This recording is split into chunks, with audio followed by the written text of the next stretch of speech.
안녕하세요. 네, 반갑습니다. 안녕하세요. 네. 오늘은 보스턴 컨설팅 그룹의 대표이신 전영락 원장님 모셨습니다.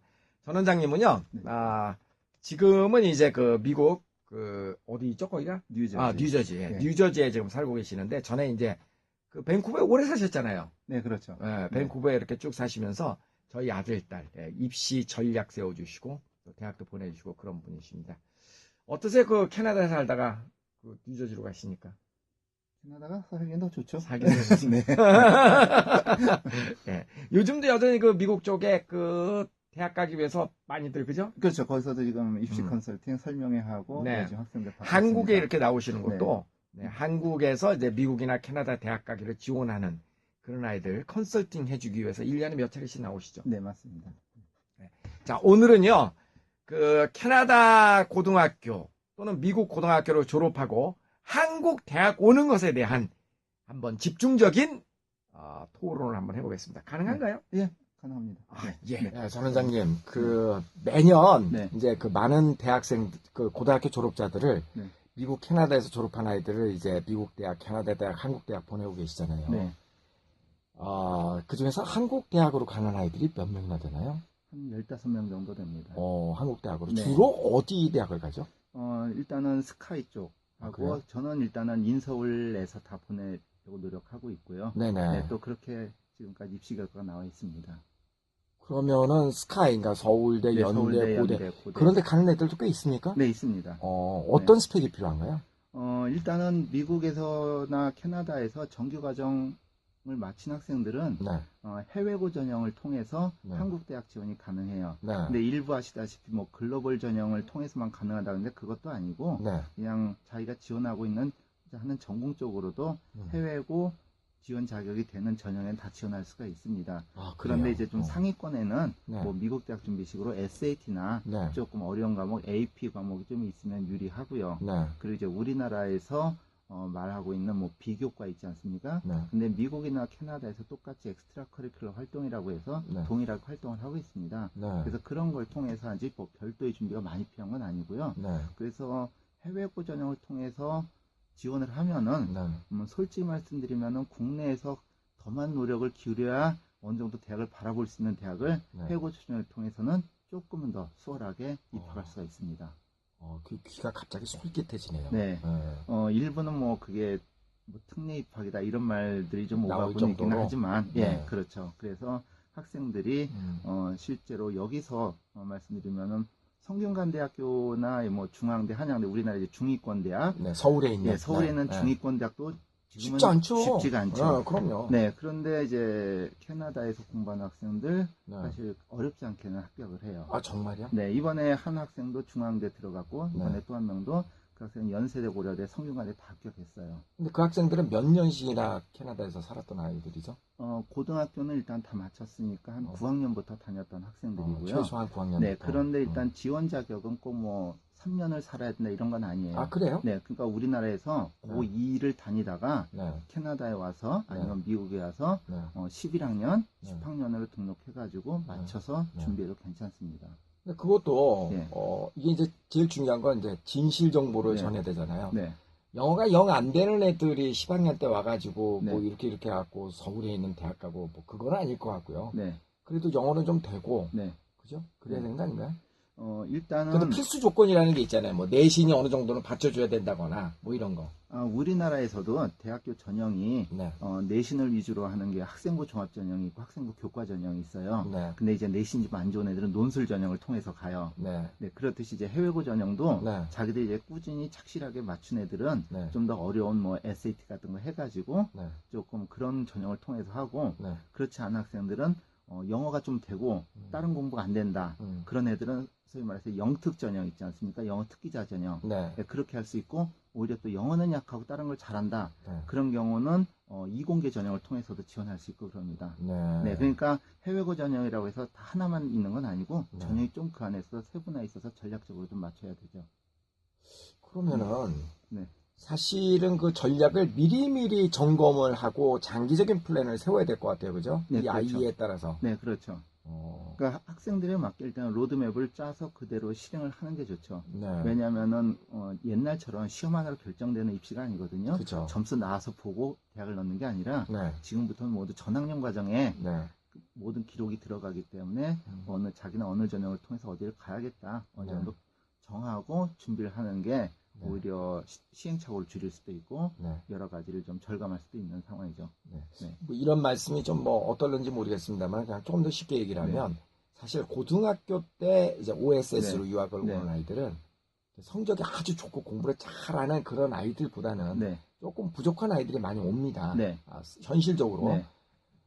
그럴 경우에 이제 영어도 좀 많이 부족하고 이런 경우에도 인서울에 입학이 가능할까요? 가능합니다. 어느 정도의 뭐 왜냐면 제가 왜 가죠? 그러냐면은 사실 OSS에서는 주로 이제 엘리멘터리 많이 다뤘는데 시니어로 온 학생들도 있었죠. 많이 있었죠. 근데 제가 그 학생들 단기간에 미국 명문 주립대 보냈었고요. 그래서 그 알죠. 학생들이 한국 대학 똑같이 넣었어도 저는 인서울 충분히 가능했다고 봐요. 근데 다만 이제 그때는 학생들이나 부모님들이 미국 대학을 원하셨기 때문에. 그러니까 미국 주립대학교 다 보내셨잖아요. 그렇죠. 써니 버팔로 같은데.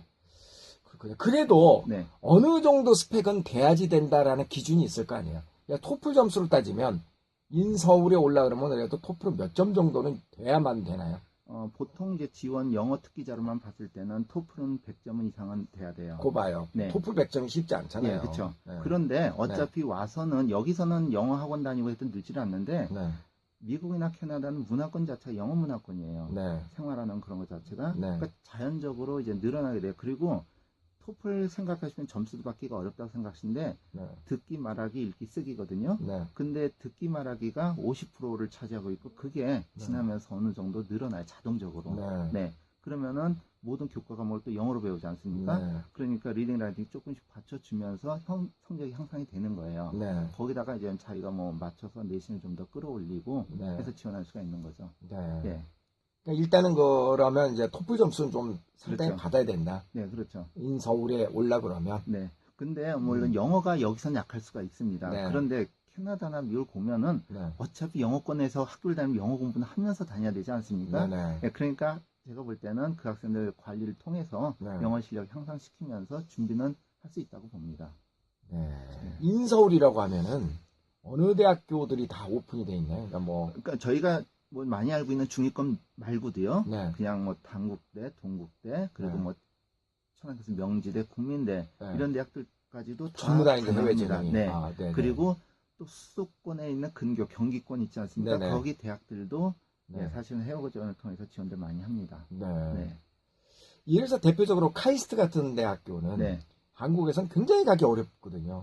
상대적으로 미국이나 캐나다에서 지원하면은 훨씬 유리하던데. 왜 그러냐면 카이스트 같은 경우는요. 해외고 지원 그 모집 인원이 따로 있어요.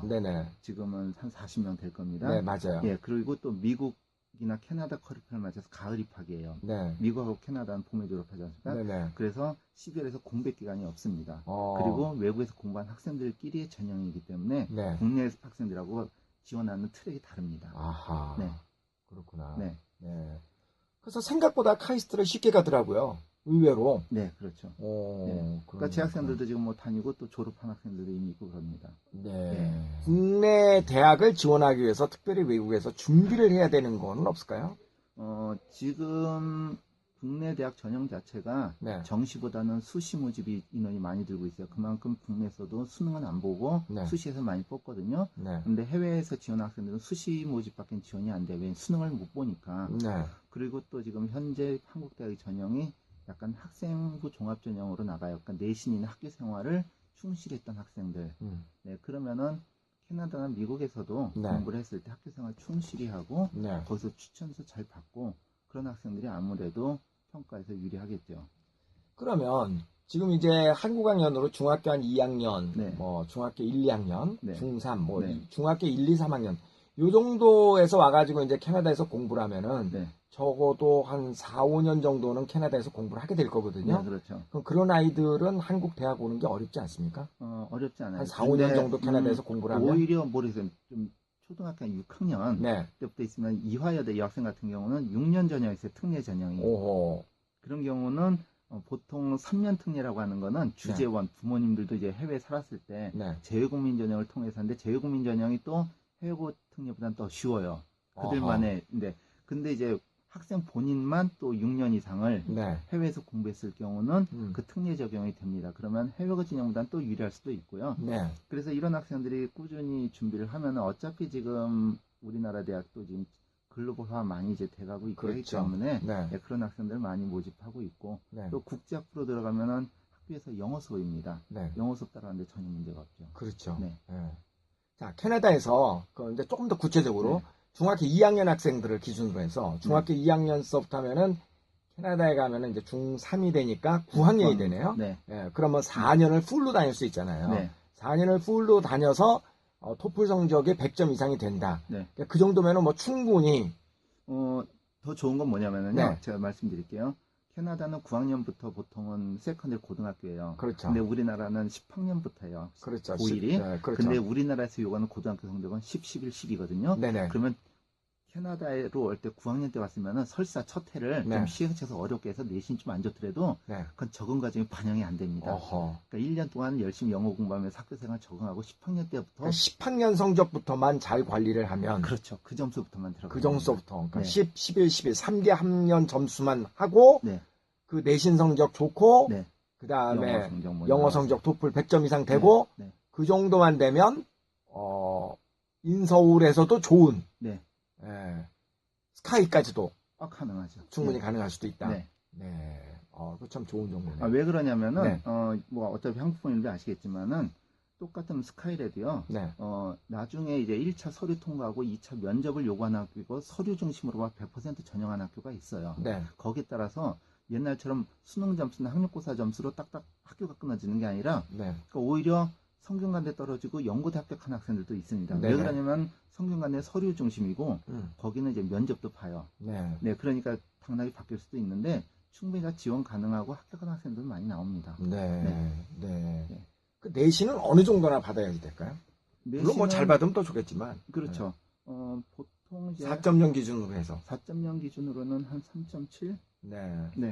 그 정도면 이제 무난하고. 그런데 이제 보통 아카데믹 과목인가 아닌가에 따라 좀 나누니까 우리나라식으로 뭐 체육이나 약간 조금 핵심 과목이 아닌 과목들은 그렇게 좋은 점수까지는 안 받아도 되거든요. 그 대신에 필수 과목에서는 좀 좋은 점수 받는 게 유리하죠. 그렇군요. 그 다음에 뭐 내신 이외에 또 어떤 것들이 그 당락의 결정적인 역할들을 하게 되나요? 제가 처음에 이제 말씀드렸지 왜 로드맵을 짜고 해야 되냐면은 우리나라에서 보는 건 사실 전공 적합성이에요. 그러다 보니까 그 준비도 그거에 맞게끔 해두는 게 좋거든요. 하다못해 예를 들어 자기가 뭐 미술을 좋아한다. 그럼 연세대나 서강대란 테크노아트 같은 게 있어요. 인문과 기술의 융합 같은 거. 그리고 아니면 자기가 뭐 신문방송에 관심 있다. 그런 쪽의 동아리나 클럽 활동을 통해서 자기 성장 스토리를 보여줄 수가 있는 게 좋거든요. 그러니까 지금 비교과라는 거 엑스트라 커리큘럼 단순히 어디 가서 봉사가 아니라 자기가 하고 싶은 거 그걸 통해서 이제 맞춰서 이제 나가는 게 좋죠. 그걸 이제 고등학교 기간에 한두 가지 이상을 통해서 보여줄 수 있는 게 바람직하고요. 알겠습니다. 그 캐나다에서 미국 대학 가는 거하고 미국에서 미국 대학 가는 거하고 좀 차이가 있나요? 차이는 없고요. 저는 이제 양쪽에서 다 이제 준비를 또 시켜보고 하는데 저는 캐나다에서 준비시키는 게 좋다고 봐요. 오히려? 왜 그렇죠? 캐나다는 사실 유럽처럼 그렇게 고등학교에서 대학교 가는 입시에 대해서 압박감이 없어요. 그러니까 학생들이 참 공부에 대한 뭐 자체가 스트레스를 받지는 않거든요. 그러니까 나름대로 준비하기가 좀 편해요. 근데 이제 미국 고등학교라고 하면 학교 자체 커리큘럼이 하다 보니까 밖에서 따로 뭘 준비하려면 힘들어요. 근데 이제 캐나다도 그렇다고 수준이 떨어지는 건 아니거든요. 캐나다의 어떤 교육 시스템은 상당히 높다고 알려지지 않습니까? 그래서 거기서 준비하면서 미국 대학에 필요한 뭐 SAT를 한다거나 아니면 또 한국 대학에 필요한 준비를 한다거나 할 때는 오히려 좋다고 보죠. 오늘은 우리 전 원장님하고 캐나다에서 고등학교를 졸업하고 그리고 한국 대학 가는 것에 대해서 알아봤습니다. 굉장히 기대 많이 차네요. 그죠? 실제로 뭐 그렇게 어렵진 않습니다. 그러니까 아주 기분이 좋고.